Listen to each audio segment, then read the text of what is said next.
Hello dear all, welcome to our channel Smart Indian Model School. Smart Indian Model School present Smart Indian EduFun classes. EduFun online classes includes course studies of playgroup to class 12, emotional and communication skills, happiness classes and DIY activities.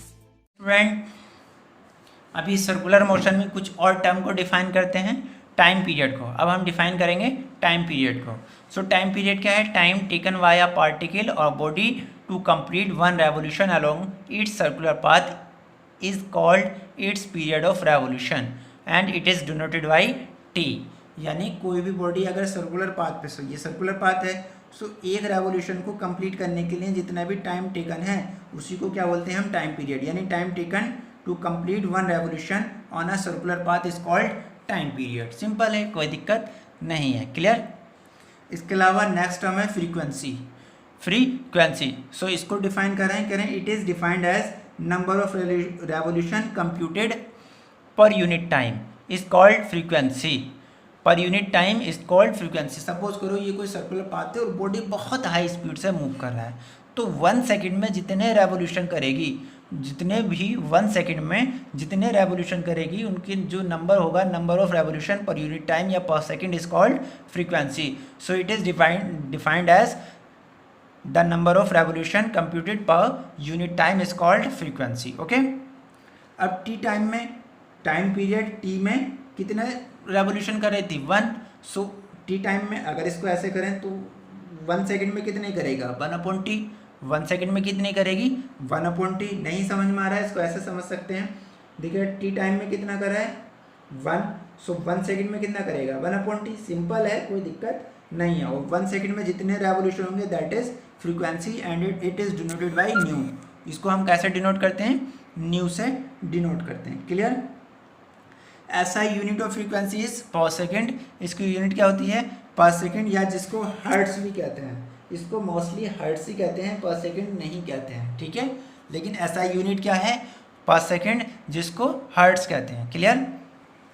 सुना होगा FM वगैरह जब पहले सुनते थे तो medium beat से इतने दशमलव किलोमीटर हर्ट्स पर, 92.7 किलोमीटर हर्ट्स पर, इस तरीके से सुना होगा। क्लियर? अब बात कर लेते हैं रिलेशन बिटवीन ओमेगा यानी angular velocity, frequency and time period में। Okay, so let a body, इसको सॉल्व करते हैं। Let a body completes one revolution in T time. कितना? एक रेवोल्यूशन कंप्लीट करने में कितना टाइम ले रही है? Time taken in one revolution is T, that is time period. It's travels an angle of 2π radiation. तो 1 रेवोल्यूशन में ये कितना एंगल ट्रेवल करेगा? पूरा एंगल कितना होता है सेंटर पे सर्किल के? 2π। तो 2π रेडियन के एंगल को ये ट्रेवल करेगा। ओके, सो एंगुलर वेलोसिटी, अगर एंगुलर वेलोसिटी फाइंड करें एक रेवोल्यूशन में, उसकी क्या रही होगी? Angular displacement upon time.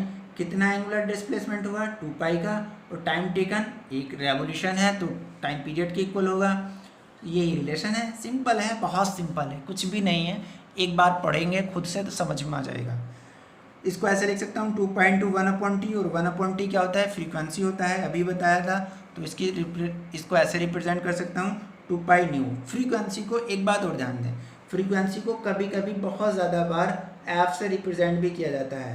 F से रिप्रेजेंट करते हैं और कभी कभी इसको एन से भी रिप्रेजेंट करते हैं। ओके, तो इन बातों को आप ध्यान रखेंगे। ओके, बहुत सारे राइटर इसको अलग अलग तरीके से रिप्रेजेंट कर देते हैं। एफ से बहुत ज़्यादा यूज़ करते हैं। फ्रीक्वेंसी, लाइट के केस में फ्रीक्वेंसी को न्यू से रिप्रेजेंट करते हैं क्योंकि वहाँ पे फोकस एफ से रिप्रेजेंट करते हैं। लेकिन अगर जहाँ पर बिना लाइट के केस में फ्रीक्वेंसी को हम मोस्टली एफ से ही रिप्रेजेंट करते हैं। ओके, क्लियर है? इसके बाद अब बात कर लेते हैं एंगुलर एक्सीलरेशन की। एंगुलर एक्सीलरेशन की, तो जैसे सिंपल एक्सीलरेशन है वैसे ही एंगुलर एक्सीलरेशन होगा।